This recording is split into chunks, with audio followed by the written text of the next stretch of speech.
Tyrann, the Packers did announce that George Love's going to be starting. How much does that change with how you guys prepare for this?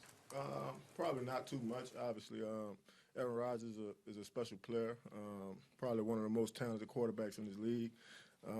But I think as far as preparation, it's all about our mindset, our attitude, trying to get as much information as we can. Pretty sure those guys' offense won't change too much. So it's all about formational recognition and just understanding what's going on from our end. What is the process of getting as much information as you can on a guy that hasn't played much in the NFL?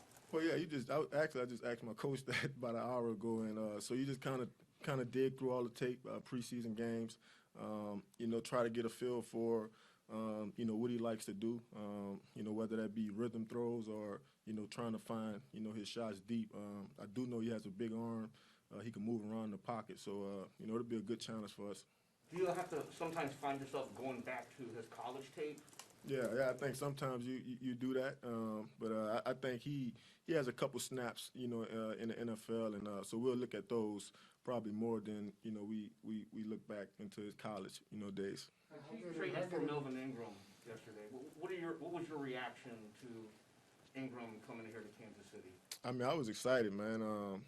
I've watched him, from afar. We both SEC guys, and so I've always, liked the way he played the game. I think his talent speaks for itself. I'm more excited about, his leadership and what he's going to provide, on that end. So, I think our guys up front got another guy that they could, use and rely on, and hopefully, he could help complement, the other guys that we have here already. But I was excited. I look at him as, one of those guys that, he's a doggy, so just looking forward to seeing him play fast. How much time do you all expect to look at film on Jordan? Because obviously, last year when you faced off against the Chargers in the first game against them, you didn't know you were facing Justin Herbert until 10 seconds before kickoff. Obviously, you get 5 days of that. How much preparation are you all really going to have, looking at tape on Jordan and trying to create a scheme? Yeah, I mean, it was a short week for us, already.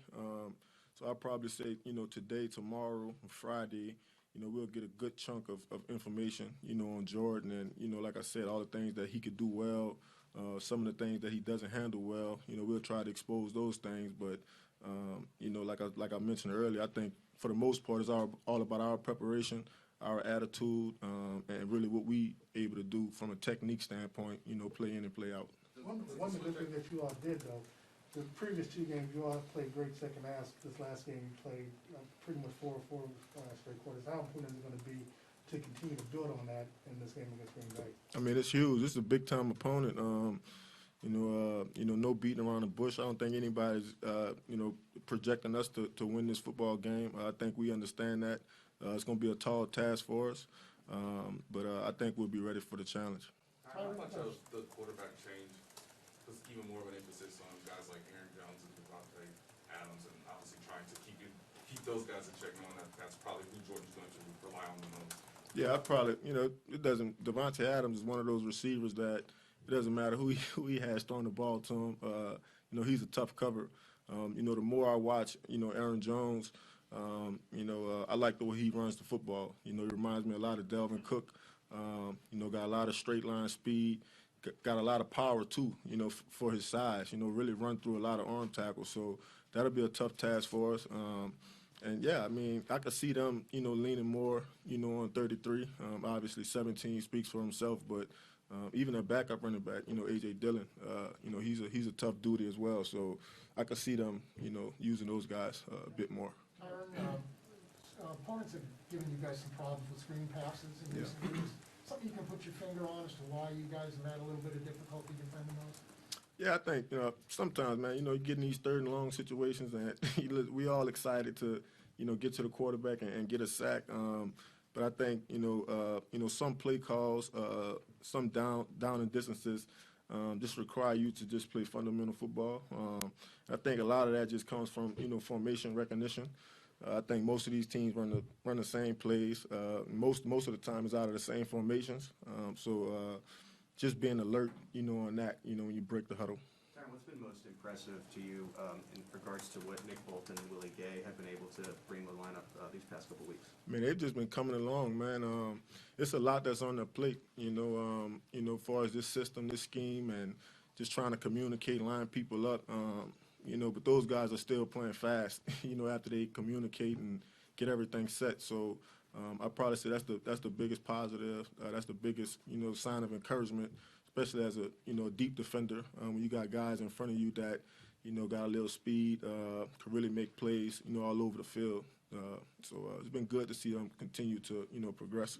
You've been around for a while. How difficult is that communication stuff for a rookie to excel like Nick has been able to do?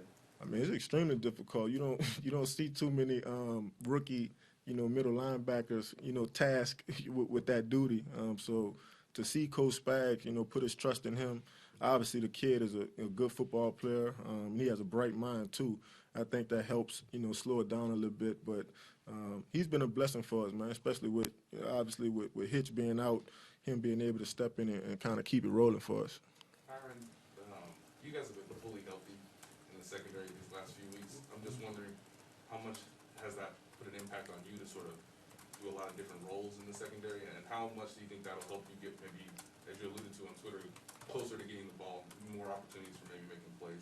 Yeah, I think we're coming along. Obviously, there's still a lot of things that we could clean up, as far as technique, and I thought we did a better job this past week of really just eliminating explosive plays. I think they maybe had 2 or 3, and that's a good sign. So for me, it's not always about me making the big plays or the plays that I'm used to making. I get more encouragement just seeing us continue to push forward. Because I know, once I'm able to make a play, when it rains, it pours. So I just look forward to waiting for my moment. But as long as my group continues to show signs of improvement, that's all I really need to kind of keep me, happy. How do you split the difference there between, trying to cover some of the stuff at the back end and also wanting to go find the ball and make a play? Like, how do you split that for yourself? Well, I think, we're 4-4, so I'm not in a position to kind of, drop my responsibility to go make a play. I think it's all about just trying to be sound, in your technique. And like Coach Spags said, man, as hard as it is try your best to let the game come to you. Because when you go out of your way, you usually, leave somebody else hanging. So I've just been trying to do my job and keeping everybody else on top of theirs. Couple more guys. Go Stephen and Vi. Go Steve. You talked a little bit about Melvin Ingram. I know Andy Reid said he's been in on meetings, and you talked about his leadership. How long do you feel like it'll take him to be, put out there on this defense? It took you guys a little while to pick up Spags scheme, but how long do you think it'll take him? I mean, he's a vet in this league. He's probably heard some of this stuff before. It's just probably different, terminology. I expect him to pick it up, hopefully by next week.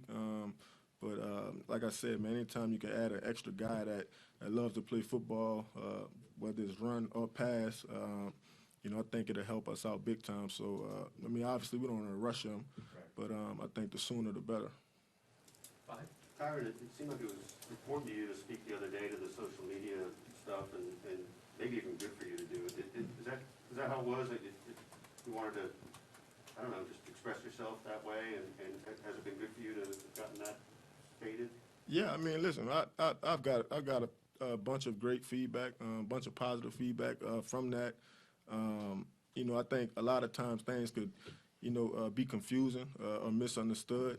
I think it's important to kind of address it, because this social media thing, it could go either way, and people could take it, any way they would like to take it. So, it's just kind of put my face in front of the camera. Obviously, being conscious of the words I used and, the people that I affected. And, obviously that wasn't my intention, but just happy to move on from it for real. Did it make you reset a little bit how you're doing it too? Yeah, absolutely. I think anytime you have, a reality check or a gut check or, just simply being aware of, how other people feel, I think it always kind of, helps you take a step back and, kind of see what it is that you did wrong or where you went wrong. What's the biggest lesson you learned from it besides maybe not pressing sometimes? I'm sorry? What was the biggest lesson you might have learned from that except, without maybe not pressing send? Well, like I said, man, you just you never know who you never know who's listening. You never know who you're, going to affect in a negative way. And I think that's important to keep in perspective, when you're going back and forth with somebody, or you're dealing with frustration or confusion, misunderstanding. I think that's the most important thing. Thanks, Harvey.